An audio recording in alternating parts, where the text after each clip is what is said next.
Bienvenue dans Il était une fois la Bible, le podcast qui vous raconte l'épopée passionnante de la Bible. Le livre des juges, Déborah. Bonjour à tous, bienvenue dans la suite du livre des juges. Cet ensemble de récits a déjà dû éprouver votre patience à l'égard de ce peuple d'Israël qui n'est pas fichu de vivre en paix avec lui-même et avec Dieu et qui a besoin de sauveurs tous les 4 matins. Eh bien, dites-vous que Dieu est bien plus patient que nous. Il ne renonce pas à tendre la main à ses enfants infidèles.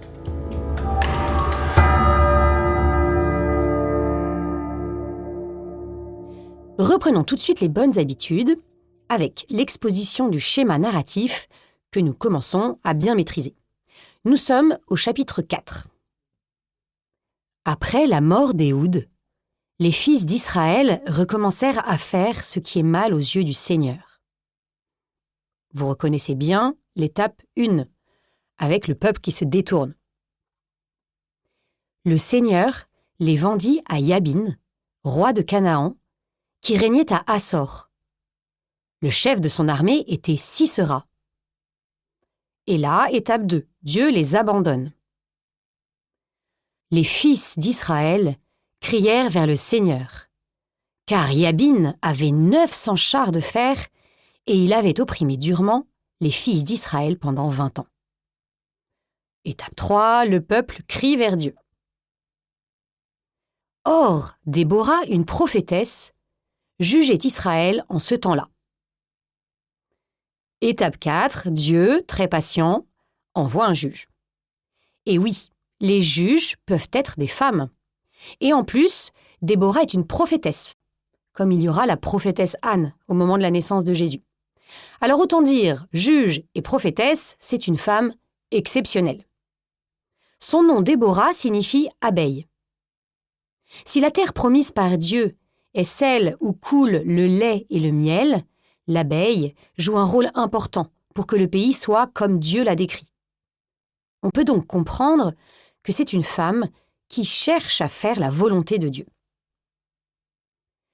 Elle siégeait sous le palmier de Déborah, entre Rama et Béthel, dans la montagne d'Éphraïm, et les fils d'Israël venaient vers elle pour faire arbitrer leurs litiges. Pour tous ces noms de lieux, n'hésitez pas à consulter la carte dédiée que vous pouvez retrouver sur le site internet de YouPray, dans la page consacrée à notre podcast. Elle fit appeler Barak et lui dit : « Le Seigneur, Dieu d'Israël, n'a-t-il pas donné cet ordre ? Va, fais venir au mont Tabor et prends avec toi 10 000 hommes. Je ferai venir vers toi Sisera, le chef de l'armée de Yabin, avec ses chars et ses troupes, et je le livrerai entre tes mains. » Le Tabor se trouve au nord d'Israël, dans la région d'Hassor, la ville du roi Yabin, dont on vient de parler au début de l'épisode. Et c'est un très bon choix de la part de Dieu, car cette montagne domine une vallée, et les chars de Sisera ne pourront donc pas atteindre l'armée d'Israël. Contrairement aux fois précédentes, ce n'est pas le juge qui est chargé de la bataille. Pourquoi, à votre avis ? Quelle est la différence entre Déborah et les juges précédents ? Déborah est une prophétesse. Son rôle est donc de parler au nom de Dieu, et non de sauver elle-même. Au contraire, Barak, dont le nom signifie « foudre de guerre », semble tout à fait la bonne personne pour mener une bataille.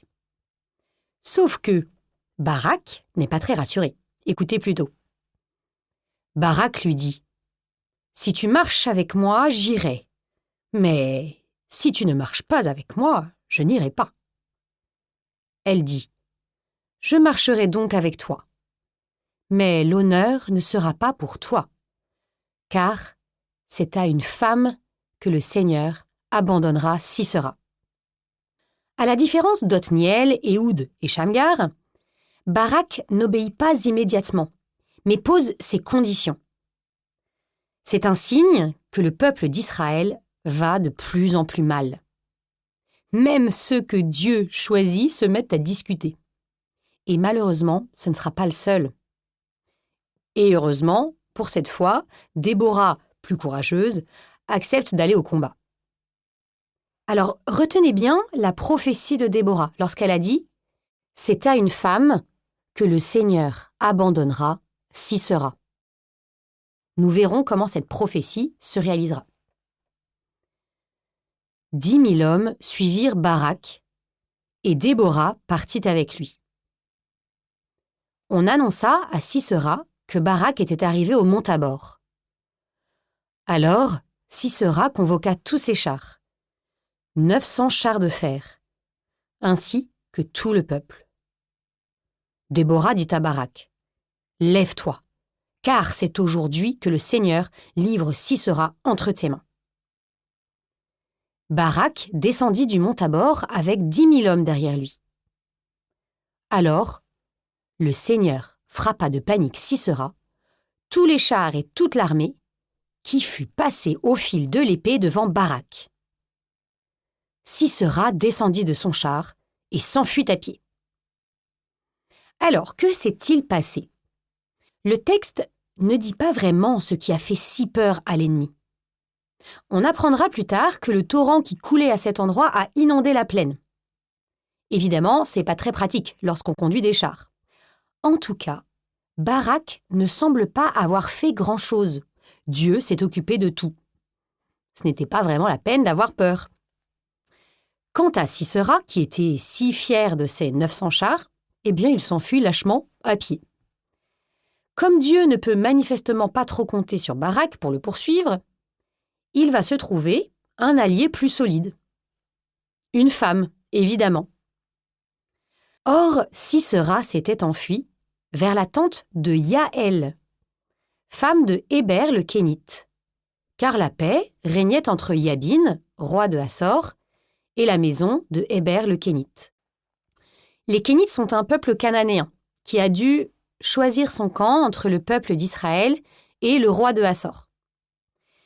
Mais plusieurs indices vont nous montrer que Sisera fait peut-être une erreur.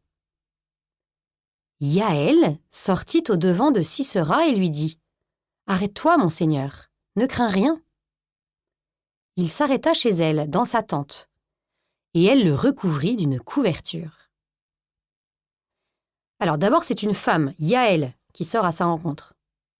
Et dans cette histoire, c'est aussi une femme, Déborah, qui est du côté du Dieu d'Israël. Il lui dit « Peux-tu me donner à boire un peu d'eau car j'ai soif ?» Elle ouvrit l'outre de lait, le fit boire et le recouvrit. Alors là, vous voyez, Yaël, dont le nom d'ailleurs signifie chèvre, lui donne à boire non pas de l'eau, mais du lait. Donc, Yaël a un autre point commun avec Déborah. À elles deux, l'abeille et la chèvre, elles donnent le lait et le miel qui caractérisent la terre promise. Mais Sisera ne se méfie pas. Il lui dit « Tiens-toi à l'entrée de la tente. Et si quelqu'un vient, t'interroge et demande « Y a-t-il quelqu'un ici ?» tu répondras « Non. » Mais Yaël prit un piquet de la tente, saisit un marteau dans sa main, vint près de lui doucement et lui enfonça dans la tempe le piquet, qui alla se planter dans la terre. Sisera, qui, épuisé, était profondément endormi, mourut. Mon Dieu, alors après Éhoud et son poignard, après Shamgar et son aiguillon de bœuf, encore plus horrible, on a Yaël avec son piquet de tente. Or, voici que Barak poursuivait Sisera. Yaël sortit à sa rencontre et lui dit « Viens, et je te ferai voir l'homme que tu cherches. » Il entra chez elle, et voilà que Sisera gisait, mort, le piquet dans la tempe. Et vous voyez, ainsi s'accomplit la prophétie de Déborah. C'est à une femme que le Seigneur abandonnera Sisera. Cet épisode nous rappelle un autre homme qui a été sauvé plusieurs fois par des femmes. C'est Moïse. Par les sages-femmes, par sa mère Jochébed, sa sœur Myriam, sa femme Séphora. Barak et Déborah semblent être un nouveau Moïse et une nouvelle Myriam, ce que confirme d'ailleurs complètement la suite. Car, exactement comme Moïse et Myriam, juste après avoir traversé la mer Rouge, Déborah et Barak se mettent à chanter un chant de victoire. Ce chant est un poème très émouvant, très beau, même si c'est dur de bien traduire une poésie.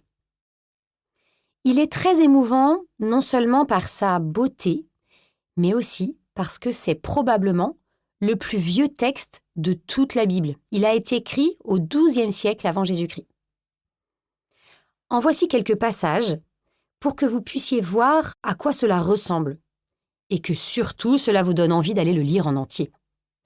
Encore une fois, comme souvent dans la Bible, un même épisode est raconté 2 fois, de 2 façons différentes. Vous pouvez retrouver ce cantique au chapitre 5 du livre des Juges. Ce jour-là, Déborah et Barak chantèrent. « Roi, écoutez, c'est moi qui vais chanter pour le Seigneur, moi qui vais jouer pour le Seigneur, Dieu d'Israël. Seigneur, quand tu sortis de Séhir, la terre trembla, les cieux même fondirent, et les nuées fondirent en eau. Les montagnes furent ébranlées devant la face du Seigneur, celui du Sinaï, devant la face du Seigneur, Dieu d'Israël. Au jour de Shamgar, au jour de Yaël, ne passaient plus les caravanes. Ceux qui marchaient par les sentiers prenaient des voies tortueuses. Les guides manquaient, ils manquaient en Israël, jusqu'à ce que je me lève, moi, Déborah, jusqu'à ce que je me lève, mère en Israël. On adoptait des dieux nouveaux. Alors la guerre était aux portes. À peine voyait-on une lance, un bouclier, pour 40 000 hommes en Israël. Éveille-toi, Déborah. Éveille-toi, lance ton chant, lève-toi, Barak. Du haut des cieux, les étoiles ont combattu. Depuis leur sentier, elles ont combattu Sisera. Le torrent de Kishon les a balayés. Béni soit parmi les femmes Yaël. Il demandait de l'eau, elle donna du lait. Elle étendit sa main vers un piquet et sa droite vers un marteau de travailleur. Elle martela Sisera et lui brailla la tête. Elle frappa et lui perça la tempe. À ses pieds, il s'écroule, il tombe, il gît, anéanti. Par la fenêtre, elle jette un regard, la mère de Sisera. Elle se lamente. Pourquoi son char tarde-t-il à venir? Pourquoi la marche de ses chars est-elle si lente? La plus sage de ces dames lui répondent, et elle se redit à elle-même. Sans doute se partagent-ils le butin qu'ils ont trouvé. Une captive, 2 captives par guerrier, des étoffes de couleur comme butin pour Sisera, comme butin des étoffes de couleur brodée, pour son cou, une étoffe de couleur rebrodée. Que périssent ainsi tous tes ennemis, Seigneur, mais que tes amis soient comme le soleil quand il s'élance dans sa force. Et le pays fut en repos pendant 40 ans. Et nous terminons bien par notre étape 5. Ainsi s'achève la magnifique histoire de Déborah, la juge plus courageuse qu'un homme. Retenons ce nom qu'elle s'est donné à elle-même dans son cantique. Déborah est une mère en Israël. Malgré la culture de l'époque, Dieu a réussi à mettre en avant une femme, comme il l'avait déjà fait avec les matriarches, et comme il le fera plus tard avec la Vierge Marie. Nous pouvons être surpris que Yaël soit dite « bénie parmi les femmes ». C'est d'ailleurs la même phrase qu'Élisabeth utilisera pour parler de la Vierge Marie. Oui, on peut être surpris, alors que, petit 1, elle ne respecte pas la loi, pourtant sacrée de l'hospitalité, et puis petit 2, elle assassine Sisera d'une façon vraiment épouvantable. Regardez comme l'auteur fait exprès de nous choquer pour nous faire réfléchir. En décrivant en détail le meurtre de Sisera, il nous fait réagir. C'est vraiment horrible. Donc, si Yaël est bénie, ça ne peut pas être parce qu'elle a tué un homme avec un piquet de tente. Personne ne peut être d'accord avec ça. Si l'auteur avait voulu nous faire accepter l'idée qu'il est bien de tuer un homme, il n'aurait pas donné des détails qui nous dégoûtent. Il aurait pu, par exemple, faire comme pour la description de l'armée de Sisera. Remarquez comme nous n'avons pas versé une larme pour ces milliers d'hommes qui ont pourtant été passés au fil de l'épée, alors que nous sommes scandalisés par la mort d'un seul, le plus coupable d'entre eux. Nous comprenons donc que, comme dans l'histoire d'Éhoud et Églon, Sisera est un symbole pour nous montrer qu'il faut combattre non pas des hommes, mais le péché. C'est pour cela que Yaël est bénie. Contrairement à Barak, et comme le fera la Vierge Marie, elle a fait la volonté de Dieu sans hésiter. Donc nous en sommes à 4 juges. Et le peuple est en repos pendant 40 ans. Nous pouvons donc souffler un moment et profiter de ce répit avant de reprendre la lecture du livre des juges au prochain épisode.